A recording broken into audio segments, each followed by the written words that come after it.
Hello student, welcome to my YouTube channel base of education Mantra. Student, आज की इस video में हम करने वाले हैं क्लास 10th की एसएसटी वर्कशीट नंबर 1, यानी कि ये मूल्यांकन कार्यपत्रक नंबर 1 है, यानी कि असेसमेंट वर्कशीट है।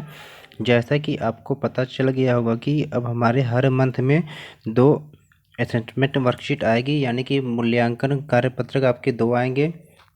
यानी कि हम हमारे पहले वीक यानी कि फर्स्ट वीक में एक, और दूसरा क्या है, थर्ड वीक में। तो जैसा कि आपको पता है कि फर्स्ट वीक में हमें जो भी असेसमेंट दिया जाएगा उसमें कि 1 नंबर वाले यानी कि वेरी शॉर्ट क्वेश्चन दिया जाएगा या शॉर्ट क्वेश्चन दिया जाएगा। और जो थर्ड वीक हमारी है, थर्ड वीक में आपको क्या एमसीक्यू क्वेश्चन दिया जाएगा, जैसा कि आज आपको वर्कशीट में दिया गया है। तो प्यारे बच्चों, इस वर्कशीट को आप एक अलग से एक कॉपी में, यानी कि एसएसटी का होगा तो एसएसटी की कॉपी में आप नोट करके फिर जैसे आपके टीचर कहते हैं आप उसी के अनुसार क्या है कि आप उसको।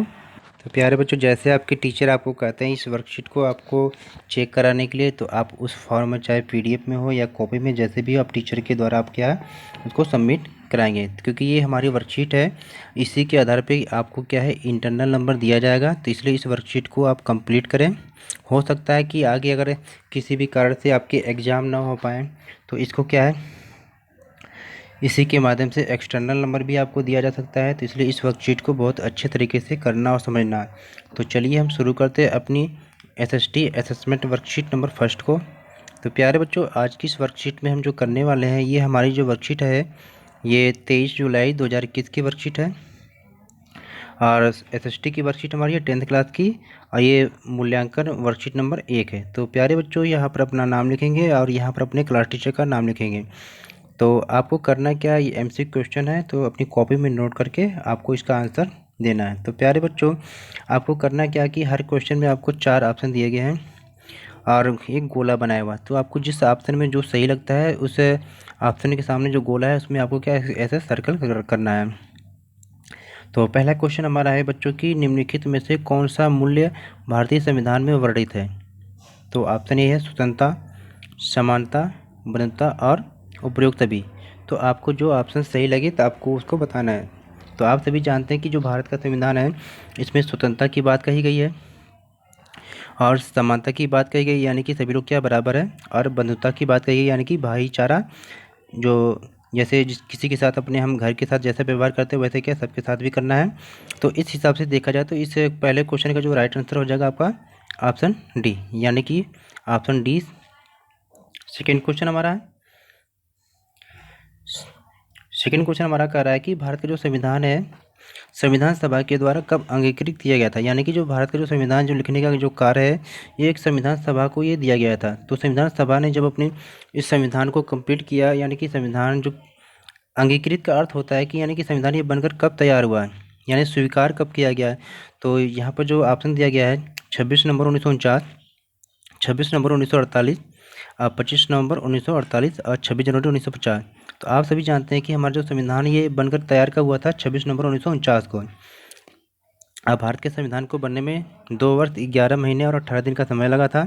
तो सेकेंड क्वेश्चन का ऑप्शन हो जाएगा ऑप्शन ए, और फर्स्ट क्वेश्चन का जो ऑप्शन था ऑप्शन डी। तीसरा क्वेश्चन हमारा है कि शासन की ऐसी प्रणाली जिसमें शासन 2 या 2 से अधिक स्तरों में बटा होता है, तो उसे आप क्या कहते हैं। तो यहाँ पर ऑप्शन दिया हुआ है 4। ऑप्शन फर्स्ट, संसदीय शासन प्रणाली, संघवाद, सार्वभौमिक वयस्क मताधिकार, धर्मनिरपेक्षता। तो आप सभी जानते हैं कि जो संसदीय शासन प्रणाली है संसद से संबंधित है, तो ये ऑप्शन यहाँ पर सही नहीं होगा। और सेकंड जो ऑप्शन है संघवाद, संघवाद का अर्थ होता है जहाँ पर सरकार क्या है 2 या 2 से अधिक स्तरों में कार्य करती है। और तीसरा हमारा सार्वभौमिक वयस्क मताधिकार, तो यहाँ पर ये बिल्कुल सही नहीं होगा। सार्वभौमिक मतलब सभी जगह पर क्या है वोट देने का अधिकार बराबर हो, जिसकी उम्र 18 साल या उससे ऊपर हो गई हो।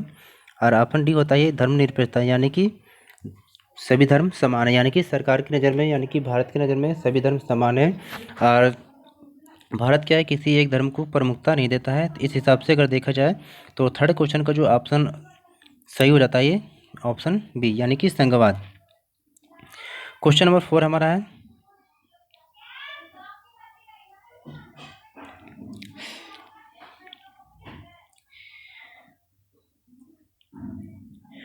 क्वेश्चन नंबर 4 है बच्चों कि निम्नलिखित में से कौन सा कारक किसी वस्तु को संसाधन बनाता है, यानी कि इसमें से कौन सा ऐसा कारक है जो किसी वस्तु को संसाधन बनाता है। तो आप सभी जानते हैं कि संसाधन के लिए क्या है, समय, मूल्य और प्रौद्योगिकी यानी कि तकनीकी, तीनों की जरूरत होती है। तो इस हिसाब से देखा जाए तो इस क्वेश्चन का जो राइट आंसर हो जाएगा उपयुक्त सभी। क्वेश्चन नंबर 5 है बच्चों कि निम्नलिखित में से कौन सा भूमि संरक्षण का एक उपाय नहीं है, यानी कि आपको यहाँ पर बताना है कि इनमें से कौन सा एक ऐसा उपाय है जो भूमि संरक्षण का उपाय नहीं है। पहला ऑप्शन है वनारोपण, यानी कि ज़्यादा से ज़्यादा मात्रा में पेड़ लगा जाए। सेकेंड है अतिचारण, मतलब कि एक ही ज़मीन पर क्या है, पशुओं को चराना। थर्ड ऑप्शन है रासायनिक उर्वरकों एवं कीटनाशकों का कम उपयोग। तो यहाँ पर है कि हम रासायनिक उर्वरक एवं कीटनाशकों का जो उपयोग कम से कम करेंगे तो यहाँ पर क्या भूमि का संरक्षण होगा। और चौथा ऑप्शन है कि उपयुक्त सभी। तो इस हिसाब से देखा जाए तो यहाँ पर भूमि संरक्षण का उपाय इसमें से कौन सा नहीं है पूछा जा रहा है। तो इस हिसाब से देखा जाए तो ऑप्शन क्या है, बी सही हो जाएगा, क्योंकि जब हम पेड़ लगाएंगे तो भूमि का संरक्षण होगा और कम से कम अगर उर्वरक कीटनाशक का उपयोग करेंगे तो इससे भी भूमि का संरक्षण होगा। लेकिन अतिचारण, अगर हम पशुओं को एक ही जमीन पर जाता जाता चराएंगे तो क्या इससे क्या भूमि का संरक्षण नहीं हो पाएगा। तो ऑप्शन डी सही हो जाएगा। क्वेश्चन नंबर 6 है शासन की ऐसी प्रणाली जहां राज्य का अपना कोई धर्म नहीं होता, राज्य अपने नागरिकों को धर्म के आधार पर कोई भेदभाव नहीं करता तथा उसके सभी नागरिकों को किसी भी धर्म को मानने की आज़ादी होती है।